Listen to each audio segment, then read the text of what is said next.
Hello everyone. तो let's learn में आपका स्वागत है। मैं हूं आर्ची शर्मा। आज हम करने जा रहे हैं क्लास 8th का फर्स्ट चैप्टर साइंस सब्जेक्ट का, जो कि है क्रॉप प्रोडक्शन एंड मैनेजमेंट। इसकी वीडियोस जो आएंगी वो पार्ट्स में आएंगी, तो आज हम फर्स्ट पार्ट करने जा रहे हैं। 4 to 5 पार्ट्स में पूरा चैप्टर फिनिश हो जाएगा और एक वीडियो अबाउट 6 to 7 मिनट्स की रहने वाली है। तो डोंट वरी, बहुत जल्दी ही हम इस चैप्टर को कवर कर लेंगे। और नोट्स के लिए परेशान नहीं होना है। एक वेल रिटन, हैंड रिटन मेरे खुद के पर्सनल नोट्स मैं आपके साथ शेयर करने वाली हूँ। लिंक आपको डिस्क्रिप्शन बॉक्स में मिल जाएगा। इंस्टाग्राम पे जाकर के आप नोट्स चेकआउट कर सकते हैं। तो चले स्टार्ट करें। तो देखिए, सबसे पहले जैसा कि चैप्टर का नाम है क्रॉप प्रोडक्शन एंड मैनेजमेंट, तो क्रॉप होती है हमारी फसल, ठीक है। डेफिनेशन करेंगे, don't worry. Crop production and management की जो फसल है उसे हमें उगाना है, प्लस उसकी मैनेजमेंट भी करनी है। हम कहते हैं ना कि एक पौधा जब हम लगाते हैं तो बहुत इंपॉर्टेंट होता है कि उसको लगा के छोड़ नहीं देना। उससे भी ज़्यादा मुश्किल होता है उसे संभालना, क्योंकि उसे जब तक हम बड़ा नहीं कर देते, जब तक वो खुद से इंडिपेंडेंट नहीं हो जाता, तब तक वो किसी भी तरह की अपनी खुद से हेल्प नहीं कर सकता। तो हमें उसकी पूरी तरह से हेल्प करनी पड़ती है। उसे पानी देना पड़ता है, हो सकता है उसे खाद भी देनी पड़े, तो वो चीज़ें करनी पड़ती हैं। तो हम इस चैप्टर में वही चीज़ें देखेंगे कि एक जो फसल है उसके लिए हमें क्या क्या चीज़ें करनी रहती हैं, ठीक है। तो सबसे पहले क्रॉप की डेफिनेशन लिखेंगे। तो क्रॉप होता क्या है basically, when we grow same kind of plants on large scale, that is known as crop, ठीक है। तो जब हम एक ही तरह के प्लांट्स को लार्ज स्केल पे लगाएं, तो बहुत ज़्यादा क्वांटिटी में लगाएं, उसे तब हम फसल कहते हैं, ठीक है। उसे तब हम क्रॉप कहते हैं। तो मैडम, हम छोटी छोटी जब फसलें लगाते हैं उसे फसलें नहीं कहते हैं। जैसे कि अगर हमने छत पे थोड़ा सा धनिया या मिर्ची लगा रखी है, वो क्रॉप नहीं है, वो जस्ट थोड़े से हमने प्लांट्स लगा के रखे हैं, वो फसल नहीं है, वो क्रॉप नहीं है। क्योंकि क्रॉप के लिए क्या कंडीशंस है, एक तो होना चाहिए कि वो प्लांट्स जो है वो लार्ज स्केल पे होने चाहिए, ठीक है। आपके खुद के यूज के बाद भी वो सरप्लस होने चाहिए। इतने ज्यादा सरप्लस होता है कि हमने यूज कर लिया, उसके बाद भी वो बहुत ज्यादा बच गया। तो एक किसान जब गेहूं लगाता है या चावल लगाता है तो वो खुद यूज कर सकता है उतनी नहीं, तो उसके पास कितना सरप्लस रहता है। तो वो चीज की बात कर रहे हैं हम यहाँ पे, ठीक है।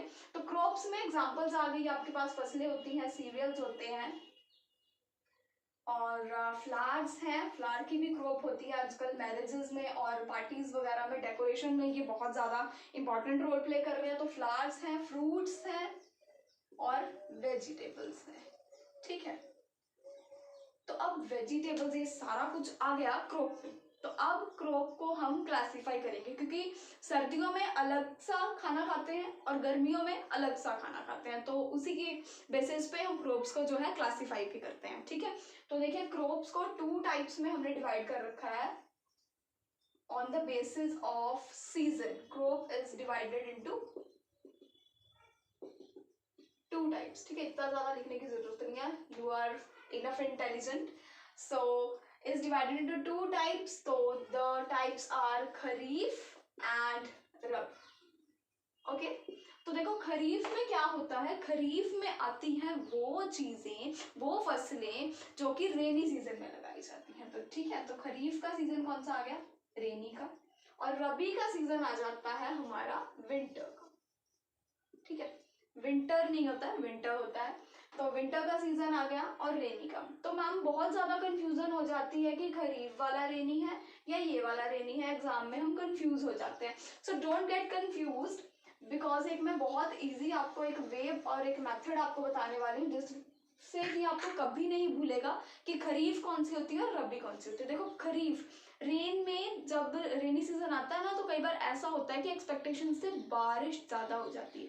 तो ज़्यादातर आपने देखा होगा कि रेनी सीजन में जो कि रहता है जून जुलाई और इवन मई में भी स्टार्ट हो जाता है। ग्लोबल वार्मिंग इतना रह रहा है कि अब मई में भी जो है रेनी सीजन जो है वो स्टार्ट हो जाता है, उसकी कमेंसमेंट हो जाती है।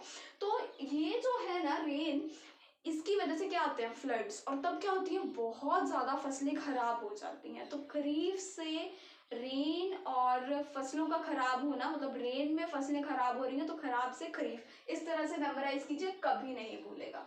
और इसमें मेजर जो क्रॉप है दैट इज योर राइस, इसको पैडी भी लिख सकते हैं।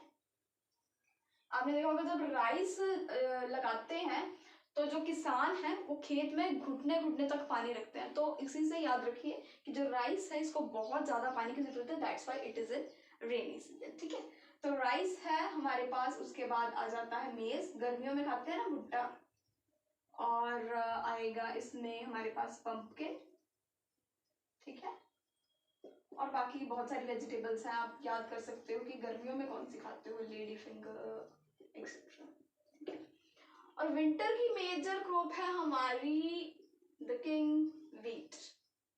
ठीक है, वीट कैसे, क्योंकि वीट जो है इसको लगाने का टाइम पीरियड रहता है अक्टूबर से, मतलब अक्टूबर लास्ट या मिड से अप्रैल तक। अप्रैल में इसकी हार्वेस्टिंग कर लेते हैं। हार्वेस्टिंग मतलब कि आगे पढ़ेंगे, हार्वेस्टिंग मतलब कि जब उसकी जो है हम पैदावार को काट लेते हैं, जो that is ready to use. ठीक है, तो अक्टूबर से अप्रैल तक में रहता है। वीट हो गया, तो मेजर इसमें जो मंथ्स आ रहे हैं आपके नवंबर, दिसंबर, जनवरी के, फेब के, तो ये सारे कौन से हैं, सर्दी के। ठीक है, तो सर्दी, रबी, विंटर, वीट। ठीक है, तो वीट है इसमें। उसके बाद आपके पास आएगा इसमें कैरेट, रेडिश। ठीक है, और विंटर में आप देख सकते हो कितनी सारी सब्जियां हमें मिलती हैं, कॉलीफ्लावर है, और ग्राम जो हमारी चने रहते हैं एक्सेट्रा। ठीक है, तो आज की वीडियो में हमने जो जो किया इस पर एक बार क्विक रिवीजन देते हैं। तो देखिए, हमने देखा कि क्रॉप किसे कहते हैं, जब हम एक ही तरह के प्लांट्स को लार्ज स्केल पे लगाते हैं, that is known as crop. इसके एग्जांपल्स देखी हमने। ठीक है, और उसके बाद क्रॉप्स को हम सीजन के बेसिस पे दो तरह से क्लासिफाई करते हैं, एक है खरीफ और दूसरी है रबी। ठीक है, और रेनी है खरीफ वाली, रबी है विंटर वाली।